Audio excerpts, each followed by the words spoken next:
Audio Jungle. Hi there, my flock. The Badraven here. We are up to part 9 of 10. The one, the only, Halloween 2. The sequel to the masterpiece of John Carpenter's original Halloween. Yes, we've come a long ways. We went all the way from the Rob Zombie's awful to down to the two most important ones left in the series. And I'm hoping that you'll really enjoy this, and this will help you get into the Halloween mood this year. So we're going to start our review with, of course, Halloween 2. I want to start with by saying that when I watched the first Halloween, when the ending of that happened, it left it open for a sequel. And we probably all knew in the back of our mind they might make one, but didn't know for sure. They could have just left it open-ended like that, and that would have probably been even a cool thing to do. But what happened in the meantime between Halloween 1 and Halloween 2, when Halloween came out, it became one of the biggest slasher horror films out for a very low budget. So all the other studios wanted their version of Halloween. Since they can't come out with another Halloween movie, they said, well, we'll make our own scary type movie. So a little movie called Friday the 13th was born as a total rip-off of Halloween, and that's what they were designed to do. That's what they even said. How can we rip off Halloween? So Friday the 13th was born. And the director of Friday the 13th is Sean Cunningham. Sean Cunningham, I met him at Scarefest 9 a few years back. He was a really nice fellow, and he was the one that directed the original Friday the 13th. They had already decided, to go that route, and Friday the 13th became a big hit too. So the original Halloween people decided we're going to have to make a sequel because everybody's cashing in on our ideal, basically, of a slasher. So we're going to have to come out with Halloween 2. So in 1981, they decided to release Halloween 2. This was directed by Rick Rosenthal. He went on later on to direct, I think it was Halloween Resurrection. He did a better job on this one than did that one. The writing credits were John Carpenter and Deborah Hill. You had John Carpenter involved. He was with the script and stuff, so at least that kind of held up. He didn't want to direct it, but because he felt like he was just making the same movie twice. You got your actors, which is Jamie Lee Curtis as Laurie Strode, the great Donald Pleasance as Sam Loomis. You have Charles Cypher as Leah Brackett, Jeffrey Kramer as Graham, Lance Guest as Jimmy, and Lance Guest, of course, is in another classic movie that I like, The Last Starfighter. He's a very good actor. He didn't have a very big part in this, but he was in it. Pamela Susan Shoop as Karen. Dick Warlock was the killer in this one. Was the Shape, Michael Myers. The original Michael Myers was Nick Castle. He's the one that directed Last Starfighter, but because him and John Carpenter went to the film school together, so he was in his movie for the original Halloween, but he didn't reprise his role as the Shape in this one, so Dick Warlock was in this one. And you kind of notice it with the mask. They used the original mask from the first Halloween, and his head was bigger than Nick's, so it kind of looks more stretched, and plus I think it was getting kind of wore out where they used it so much, so it the material I think was kind of breaking down in it too. But you do have the original mask in this, which is great. I mean, that's Michael Myers right there. So I'm glad that they kept the original mask from the last one. So we're going to delve into this classic, tell a little bit overview of it. I'm trying not to go into great detail like I have done in the last few, but I'll set up the premise. The end of part 1, he gets shot off the balcony by Dr. Loomis. He's attacking Laurie Strode, and Dr. Loomis comes in to save the day and shoots him off the balcony, which is a little flub scene at the end of that one. When they filmed the first part of this one, they had him falling off the balcony, but you could tell there was a ramp of some sort where he walked up and falls off the balcony because he just like backs up off of it and he doesn't fall over the rail. He goes above the rail, so it doesn't make any sense. So they definitely had a ramp built up so he would fall off. But I wish they kind of edited that a little better. It might not look as obvious. So it takes place right after that killing. Loomis runs down and sees that he's gone. Neighbor comes out and says, "I've been trick-or-treated to death," and Loomis says those famous lines, "You don't know what death is," which is cool. So they start from there. He plays the Halloween music, and then you get the opening of Halloween 2, the pumpkin and everything, and then you get the twist of the pumpkin splitting open, and you get the skeleton inside, and it goes right up through its eye. So that's really, really an awesome shot, a really iconic shot of that happening. That's why I like the box cover art, and I'm going to get my box cover art here. That's why I like the iconic scene of the pumpkin and the skeleton, and I have a VHS that was in kept very good shape, and if you want to see my review of my VHS copy, just check my reviews out. I have a Halloween VHS review that I have up. If you want to check that out, go to my site and see it. This is the original box art on it, and that is a totally cool scene. I love that artwork on the front of it. Then you have the spine and the back. This VHS was lovingly took care of by somebody that I bought it off of. It looks like it just came out of the store. And this is the front of it. I love VHS. Will always love VHS. It's neat to see it on there. Brings back such memories. That's really cool. I also have it on Blu-ray. I also have it on DVD. This is it's been through the ringer because I bought this back. I think it was at Kmart back in the day in Corbin, Kentucky, and it's the Good Times video. Not a very good one, and it's really super widescreen. When you watch it on there, it's like got major bars around it, and you can tell it's gotten some wear and tear. It's been borrowed a lot, even though I didn't like the transfer whatsoever of the DVD. It's got the flip thing I hate on the disc, and it's got some nice artwork on the inside of it, but this is like the generic Good Times version. That's the spine, and then you got the back, and you see the Good Times logo down here. So that's my DVD. I also have it on Blu-ray now. This comes from the set I've been reviewing out of all these, and still I'm glad they stuck with the original picture. I love the black Blu-ray disc. There's the spine, and there's the back. Alright, now getting on with these this review. Like I said, they show the iconic pumpkin skull opening up, and it takes place right after that. You see the Loomis running around saying, "I shot him 6 times! I shot him 6 times!" Talking about how he shot Michael Myers to the sheriff. And he said, "Nobody can survive 6 times being shot." And he said, "Well, I did, So they don't quite believe him. They go running around trying to find him. And that's when, they get the call about Annie, which is the sheriff's daughter. They find her body. It shows a ambulance going there. And that's where you get Lance Guest and another fella going to go pick up the body of Annie.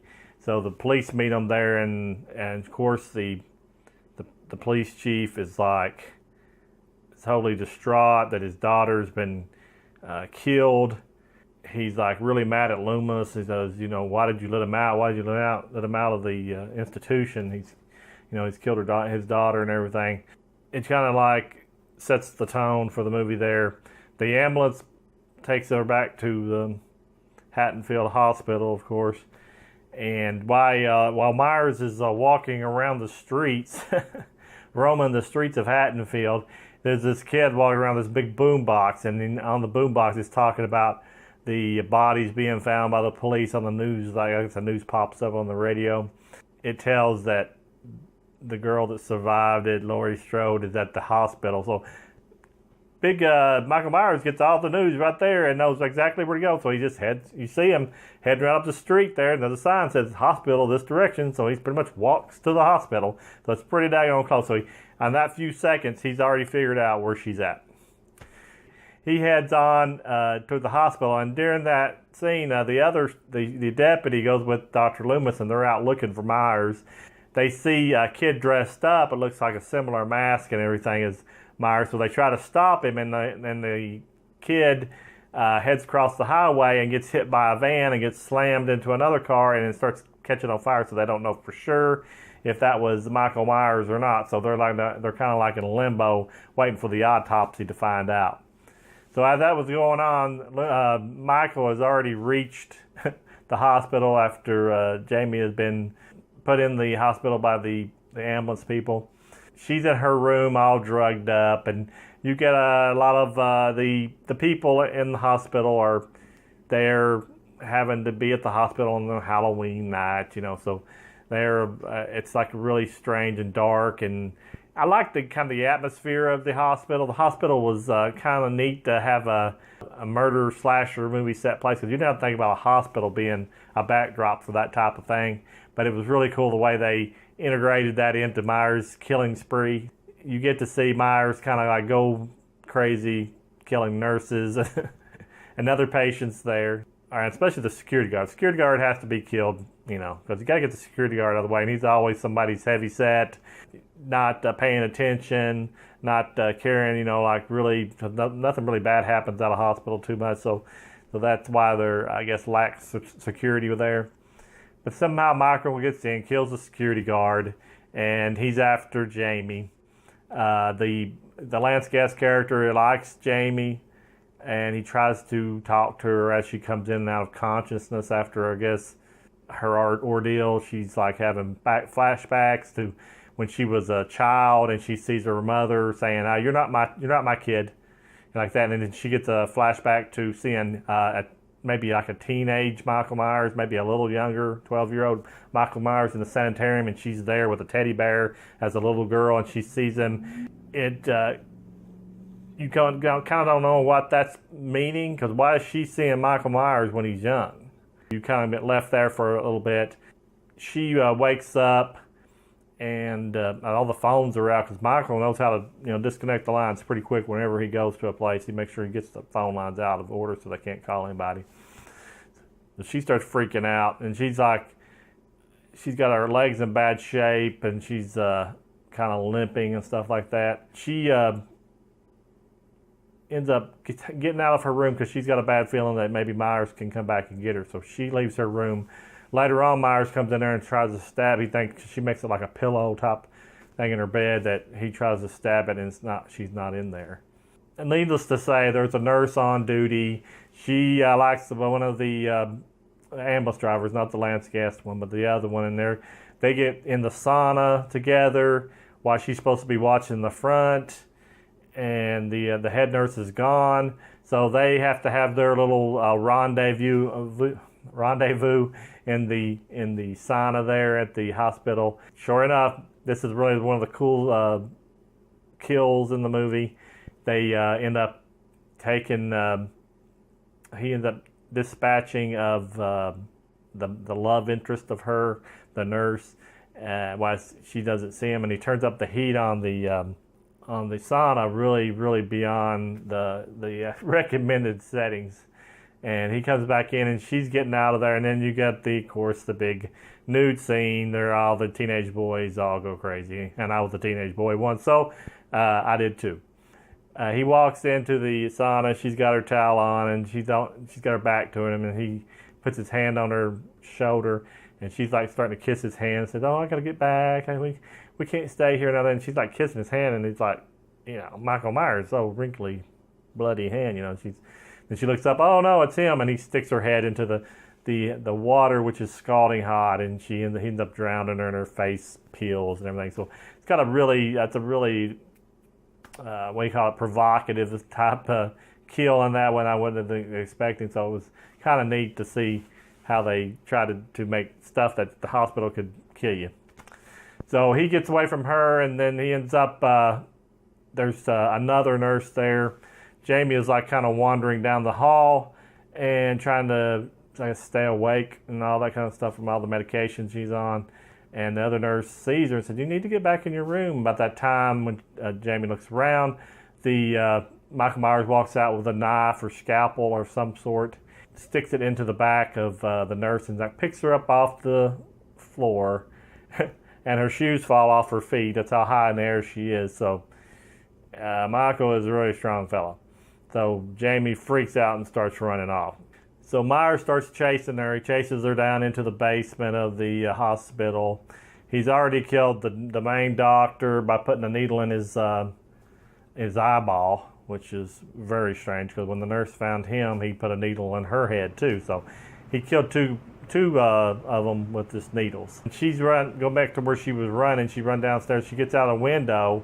So she's outside the hospital, and she gets in a car there trying to hide from him.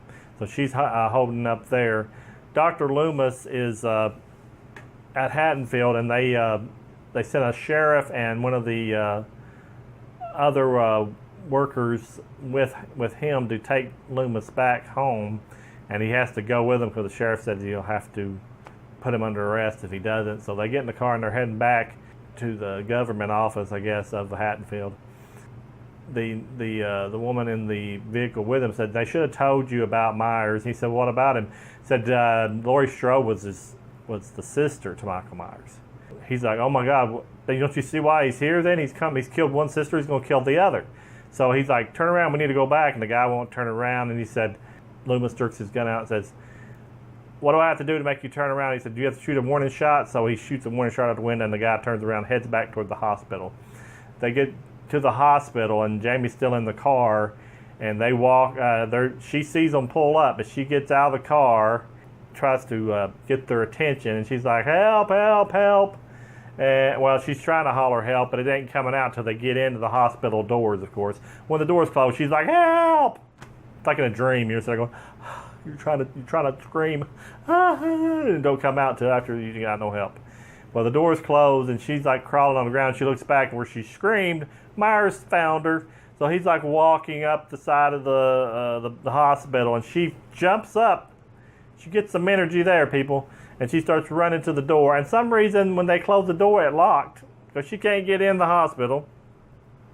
And she's banging on the door, help, help, help. And you see him getting closer, just like in the scene of part one, where he's walking toward the house and she can't get in. So you're getting this tension build, music playing, and you're like on the edge of the seat because he's getting closer and closer to her. And finally, the police inside her hears her, goes back and lets her in, Dr. Loomis, and they lock the door. They back up, and they all both got guns, Loomis and the sheriff. Or not sheriff, but the security guy. This is a cool part here, people. Myers, no hands whatsoever, walks straight through a glass pan door. I mean, it's just a plain piece of glass, and he doesn't even lift his hands up and just barrels through the front door. Awesome scene, great, cool. I mean, he comes in like a boss, you know what I'm saying? He's like there. So he's walking in, of course, I think it's either Loomis or the sheriff shoot him, and he falls down. Of course, in these movies, when he falls down, they think he's dead. You know, they always think he's dead. Loomis is talking to the woman that came with him from the government, and he tells her, go to the car and call it in and tell them to bring police. They've got Myers there. So she walks past Myers and goes out the front door. And the dumb police guy starts looking at him, gets real close to him, and Myers says, stay away from him. He's not dead yet. He's still breathing. And he's like, oh, he's quit breathing. By that time, Myers raises up, slits his throat. So then the music starts back, and there's Loomis and Laurie running down the hall of the hospital, and they're trying to get away from Myers.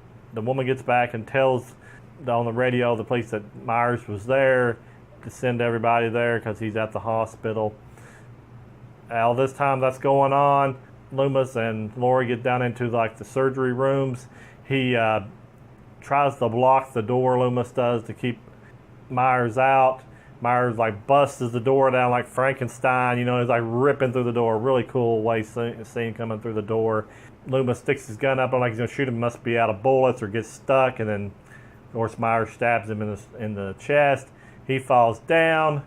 When before Myers got into the room, Loomis gave a gun to Laurie, so she's got a gun. So when Loomis falls down, he sees her, so he starts coming at her. She's like in the corner, and she's like, Michael. When she says Michael, Michael kind of freezes for a second. having, I guess, sister issues. I don't know. So he stands there for a second, then he keeps coming at her, and she gets the gun up. She says, "Stop, Michael," whatever, and she shoots him in both eyes. I mean, she's a good shot. I mean, you see blood coming down his mask over top of his eyeball. I assume it's in the eyeball, but you can still see his eyes, and the blood's trickling down his face, so he cannot see her. So he just starts his swinging with the knife back and forth, trying to hear where she's at so he can slash her, because he's not going to stop people. He's like the Terminator, but he's just like coming at her no matter what, swinging. And by that time, Loomis gets up and he turns on some ether or whatever those canisters are to put you to sleep, and he's like turning them on, making a hissing noise, so he thinks she's over there. So he comes at Loomis, swinging his knife back and forth. He gets enough away from Lori that Loomis says, "Get out of here," and tells her to run out the door, and she runs out the door. And when he gets close to Loomis with the knife, he lights his little lighter up and he says, "Time, Michael." The whole place explodes because it's very flammable gas he's let off into that room. She's running out. When she ran out the door, it blows her plumb up through the hallway. So it's like everything everywhere. There's flames everywhere, and she's like sitting at the edge of the hallway, looking back down that way and knowing he's dead. He's finally dead. And all of a sudden, here comes Michael right out there, covered, engulfed in flames. I mean, you just see that it's a person, and you just see flames coming off of him, and he's just walking right out there, just the same steady walk that he always did. And you're thinking, what is it going to take to kill this fella? And she's like freaking out, and all of a sudden he falls down. By that time, the ambulances and stuff have gotten there, and the police, they take her out of there, and they put her in the back of another ambulance. It's daytime. You hear the Mr. Sandman song kick in, and you see his head crushed on the ground where he was burning, and just his head engulfed in flames, and the mask burning and everything like that, and it goes off. So it was like a really cool ending. It really wrapped it up. They should have ended it there. That should have been the end of Michael Myers. There should have been no reason to bring him back, because he couldn't have been, he was burned beyond, I mean, there would have been no way there'd been anything left of him, because he wasn't trying to move people there. He was there, and he was just burning to a crisp. They should have ended the series there, but you know, with movies, they have to have a sequel. They kept going, and I think that's why they tried part 3 with the anthology in mind, because they didn't want to bring Myers back, because he's pretty much killed him off as far as they could kill him. And when 3 didn't do any good, they brought back Myers for 4. That's the Halloween 2. I loved Halloween 2. I think it was a great companion with Halloween 1. He was a lot more malicious in this one. Since the Friday the 13th movies had come out, they had to get up the body count. They had to kill more people in these types of movies. So he was a lot more violent than he was in, which, you know, he killed people in the first one too, but it was more bloodless kills, not as graphic, not as horrific as these. So I did like the stronger tone, because, like I said, I wanted to watch the first one at the Tri-County Cinema, and it was kind of laughable in parts because it was just kind of not scary. But I'm not saying that the Halloween movie wasn't bad. I mean, it was great. But this one, I loved it. I mean, I think if you want to get in the Halloween mood, you should watch them together, Halloween 1, then 2, and then you will have a great Halloween that way. So this wraps up part 9 of 10 on the Badraven Scary Movie Collection. The next one is that left is, of course, the original, the classic, the John Carpenter masterpiece will be my next review, and I will have it out before Halloween, people. So be looking for that. Be telling your friends. We're going to wrap up this whole Halloween marathon. So I want to say I appreciate you staying with me here and watch and listen to these reviews. And always remember that the Badraven is your friend. Come back often, watch our videos. We appreciate it. And we'll let you go, and we'll talk to you later. And goodbye.